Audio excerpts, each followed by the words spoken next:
The second skill that is necessary in order to become a brilliant awakening coach is the skill set of absolute presence. Absolute presence. Now, we know what is relative presence. Relative presence is what I was showing you just now, that maybe if Kore is, I said it right this time, if Kore is telling me a story about what he's been doing, and if I'm looking at my watch and checking my cell phone, he's going to feel discouraged, isn't he? If he's trying to share something with me and I'm half with him, but I'm also, just a minute, I'm just kind of distracted, he's going to feel quickly discouraged, and he's going to give up trying to share his story with me. But if I put my things aside and, okay, tell me, what's been going on? Are you sure? Yes. What's been going on since we last met? That is a relatively much greater degree of presence, isn't it? And wouldn't you feel more ready to share yourself? Wouldn't you feel more ready to really dive deep into being honest about yourself with another human being if they are giving you their undivided attention? Is it true? Yeah. 3 people. Okay, it's good enough.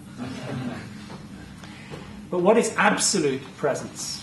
Absolute presence means that not only am I putting aside the cell phone and the watch and the extraneous activities and looking at Kore and listening, but also I am able to put aside the habit of evaluating, judging, remembering, and practicing or preparing what I'm going to say to him. Absolute presence means that not only have I put aside distractions externally, I have been able to put aside the distractions inside myself as well. So it means that I am meeting him like the sky. There's an empty, blank slate, an emptiness. So empty, in fact, that when he's sharing his story with me, there's only Kore and there's no more Arjuna. You see what I mean? There's whatever Kore is saying, and there is no reference point here to receive it. It's like his story is being received into emptiness. Now that may sound like a big deal, but at least for moments, at least long enough to be a good coach, you can learn how to practice listening in that way in a very short period of time. There are specific technologies, time-tested technologies. Why do you laugh? Sounds good, or? Yes. I see. Okay. Glad we have one happy person. And it's actually, tell me, this may or not be true, but sometimes I think we laugh like that when somebody tells us something which we already know to be true, but we didn't dare to believe. Is it the reason you were laughing, something like that?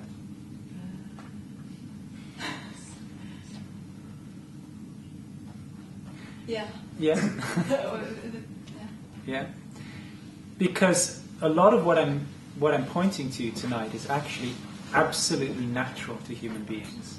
In fact, to show up completely present, show up without distraction inwardly or outwardly, is actually our natural state. It's what we long for every time we meet anybody. In fact, when you have a new boyfriend or girlfriend, you go through a period at the beginning of the relationship where you are so fascinated with this person that you can't help but show up in that way. You know, it's like you're just like amazed at how did she move her head? Wow. You know, it's like, and then you sit over dinner and say, what's she going to say next? You're completely there. That's called falling in love, you know, and it's such a joyride. It's your body chemistry goes crazy because so much energy is released when we are completely present with another person. Of course, unfortunately, after some time it wears off and the commentary comes back, and then your partner doesn't seem so new and fresh anymore. But we know the possibility, all of us, from falling in love or from having a newborn baby. How many people have had a baby here? How many people have seen a baby? You know what they look like? Small. So we know what this kind of fresh, innocent consciousness is like.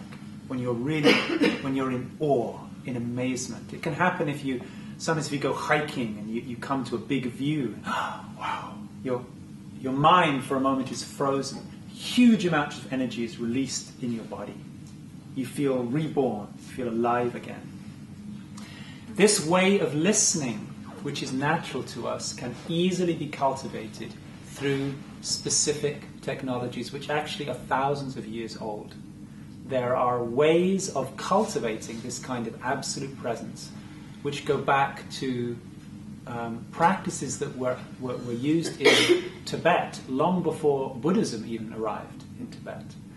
And so in the awakening coaching training, we're using technologies which are mystical in their origin, but highly practical in their delivery.